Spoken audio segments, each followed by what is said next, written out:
कृष्ण करुणा सिंधो दीनबंधो जगतपते गोपेश गोपिका कांत राधा कांत नमस्तुते। हरे कृष्ण भक्तों, आप सबका स्वागत है, सबका अभिनंदन और अभिवादन। कुछ भक्तों ने हमसे निवेदन किया था, प्रभु जी कृष्ण शब्द का अर्थ क्या है उसकी व्याख्या करिए। आप सभी भक्तों की सेवा के लिए हम इस वीडियो को प्रस्तुत करने जा रहे हैं। मित्रों, भक्तों, श्रील प्रभुपाद जी जो अंतर्राष्ट्रीय कृष्ण भावनामृत संघ के प्रतिष्ठाता आचार्य, जिनके मुख्य आराध्य देवता है कृष्ण, जो कृष्ण उनके जीवन धन प्राण है, उनका सर्वस्व है, उस कृष्ण का अर्थ श्रील प्रभुपाद जी अपने ग्रंथ में करते हैं सर्वाकर्षक, अर्थात सर्वम आकर्षयति इति कृष्ण, सबको आकर्षित करते हैं।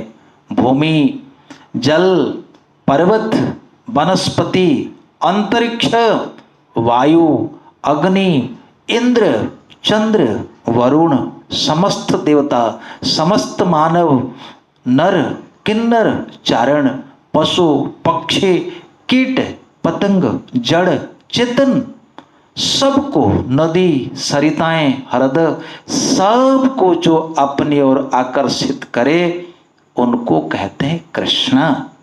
सर्वम आकर्षयति इति कृष्ण, बहुत सुंदर अर्थ है, सभी भक्त इस अर्थ से परिचित है। संस्कृत में व्युत्पत्तिगत अर्थ है। पुराणों में, स्कंद पुराण में वेदव्यास ने श्री कृष्ण शब्द का अर्थ लिखा है।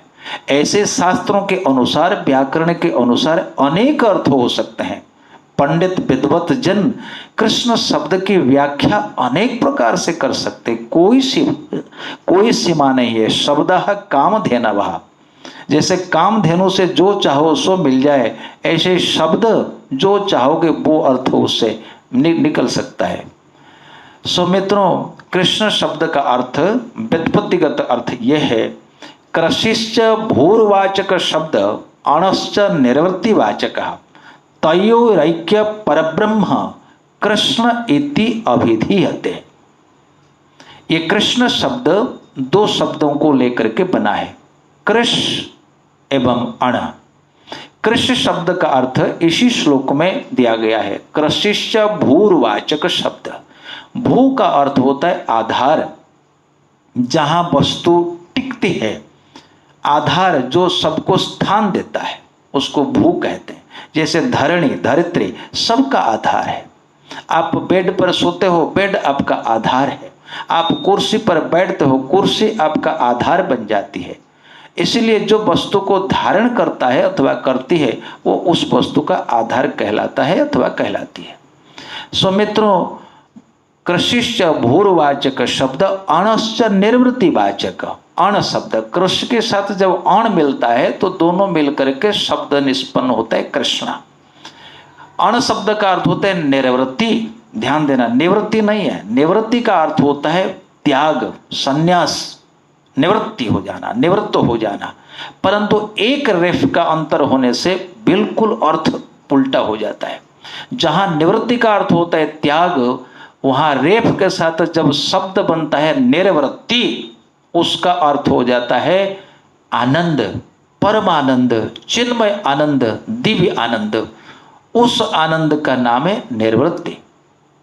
भगवान ने गीता में जो कहा, यम लब्ध्वा चापरम लाभम मन्यते नाधिकम ततः यस्मिन् स्थितो न दुःखेन गुरुणापि विचाल्यते सुखम आत्यंतिकम यत्तत् बुद्धिग्राह्यम अतीन्द्रियम यस्मिन् स्थितो न दुःखेन गुरुणापि विचाल्यते।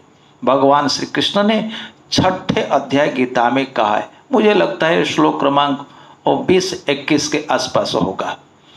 सो मित्रों, अण माने निवृत्ति, परमानंद, आह्लाद, जब दोनों को मिला देते हैं तब कृष्ण शब्द का अर्थ होगा जो परम आनंद का आधार है, परम आनंद का, चिन्मय आनंद का, दिव्य आनंद का स्रोत है, आधार है, उसका नाम है कृष्ण। मित्रों, बिल्कुल उचित अर्थ है, क्योंकि संसार में सभी लोग को सुख की तलाश करते हैं, चाहे जड़ हो चाहे चेतन हो, सब सुख के दीवानी है, सब सुख के दीवाने हैं। मित्रों, कृष्ण है आकर्षक। श्री चैतन्य महाप्रभु से वल्लभाचार्य ने कहा कृष्ण शब्द का क्या अर्थ है। चैतन्य महाप्रभु प्रेमा अवतार, करुणा के अवतार, वो ये संस्कृत व्युत्पत्ति पर नहीं गए, वो तो प्रेम भाव को देखते हैं। महाप्रभु ने कहा कृष्ण शब्देर नाना अर्थ आमे नाही जाने, देवकी नंदन यशोदा नंदन ए मात्र मानी। कृष्ण शब्देर नाना अर्थ आमी नाही जानी, देवकी नंदन यशोदा नंदन ए मात्र मानी। हे आचार्य, कृष्ण शब्द के अनेक अर्थ होते भी वह भी करते हैं, परंतु मैं नहीं जानता। अपने को बड़े अज्ञ के रूप में, बड़े सरल शिशु के रूप में महाप्रभु प्रस्तुत करते हैं। मैं नहीं जानता। आप पंडित हो, विद्वान हो, ब्राह्मण हो, आप जानते हैं, परंतु मैं नहीं जानता। तो फिर आप क्या जानते हैं? बोले मैं केवल इतना ही जानता हूँ, कृष्ण को लोग कहते हैं यशोदा के लाल, कृष्ण को लोग कहते हैं देवकी तनय, बस हम इतना ही जानते हैं। अर्थात ये जो नाम महाप्रभु ने कहा देवकी नंदन यशोदा नंदन, ये प्रेम के नाम है। माँ के प्रति माँ की जो ममता है, और उस ममता के साथ ये नाम जुड़ा हुआ है। मित्रों, यही है कृष्ण नाम के अर्थ। और जिसने भी कृष्ण का भजन किया वो आनंदित हुआ। देखे ना सुने ना भक्त भिखारी, जो भी व्यक्ति कृष्ण का भजन करेगा, क्योंकि कृष्ण आनंद के स्रोत है।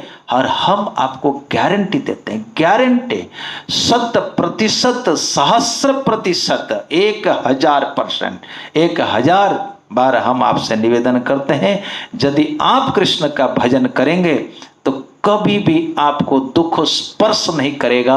अनुभव करना तो दुख की बात है। यदि कोई कृष्ण भक्ति करना प्रारंभ कर देता है, भक्ति का प्रथम लक्षण होता है क्लेशाग्नि। वो भक्ति अपने दास, अपने भक्त का दुख सदा के लिए दूर कर देती है। हरे कृष्ण कृष्ण कृष्ण हरे हरे, हरे राम राम राम हरे हरे। इसीलिए विद्वान व्यक्ति, विद्वत जन भगवान श्री कृष्ण का भजन करते हैं। श्री उद्धव जी कहते हैं कब पंडित, कौन पंडित संसार में है जो कृष्ण भजन करने में अनिच्छा प्रकट करेगा।